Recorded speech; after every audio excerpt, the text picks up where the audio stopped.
Assalamualaikum warahmatullahi wabarakatuh. Perkenalkan, nama saya Sri Raflin Hadiu, kelas MPI 2C. Di sini saya akan menjawab pertanyaan-pertanyaan yang telah diberikan. Filsafat pendidikan menurut Al-Syaibani adalah pelaksanaan pandangan falsafah umum dan kaidah falsafah dalam bidang pendidikan. Filsafat itu mencerminkan satu segi dari segi pelaksanaan falsafah umum dan menitikberatkan kepada pelaksanaan prinsip-prinsip dan kepercayaan-kepercayaan yang menjadi dasar dari falsafah umum dalam menyelesaikan masalah-masalah pendidikan secara praktis.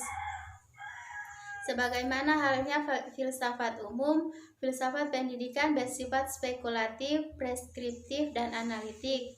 Filsafat pendidikan bersifat spekulatif, artinya bahwa filsafat pendidikan membangun teori-teori tentang hakikat manusia, masyarakat, dan dunia, dan dengan cara menyusun sedemikian rupa dan menginterpretasikan data dari penelitian pendidikan dan penelitian ilmu-ilmu perilaku.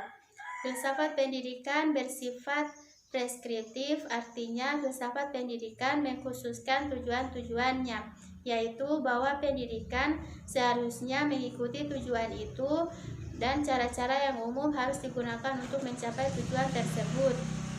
Filsafat pendidikan bersifat analitik, yaitu filsafat pendidikan berupaya menjelaskan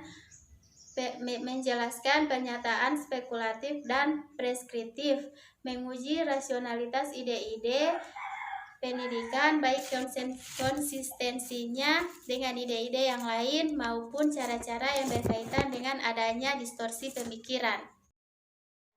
Hakikat filsafat pendidikan merupakan salah satu kebutuhan pokok dalam kehidupan manusia yang berpikir bagaimana menjalani kehidupan dalam rangka mempertahankan hidupnya.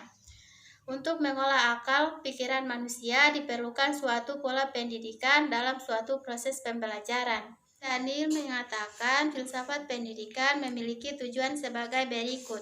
Yang pertama, inspirasional, yaitu tujuan filsafat pendidikan yang menyatakan cita-cita bagi pendidikan manusia, baik pendidikan formal maupun informal.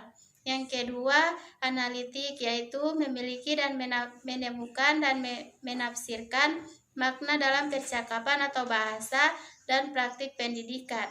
Yang ketiga, preskriptif, yaitu filsafat pendidikan memberikan pandangan yang jelas dan tepat bagi praktik pendidikan.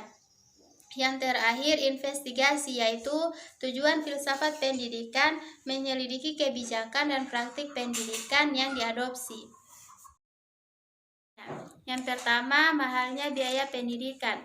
Biaya pendidikan dari taman kanak-kanak sampai perguruan tinggi membuat masyarakat miskin tidak memiliki pilihan lain kecuali tidak bersekolah. Biaya pendidikan yang tinggi salah satu faktor penghambat anak untuk sekolah. Banyak anak yang berprestasi namun terhambat karena tidak adanya biaya. Solusinya yaitu menaikkan anggaran pendidikan, membebaskan biaya pendidikan dasar, meningkatkan subsidi untuk pendidikan menengah dan tinggi, menghapuskan segala pungutan di sekolah yang tidak ada korelasi dengan peningkatan mutu pendidikan. Yang kedua, fasilitas sekolah yang buruk. Banyak sekolah, terutama yang terletak di pedalaman, tidak memiliki fasilitas yang memadai untuk kegiatan belajar mengajar. Solusinya yaitu mengadakan pemerataan bantuan pemerintah, terutama untuk sekolah-sekolah yang terletak di daerah terpencil. Yang ketiga, komite sekolah.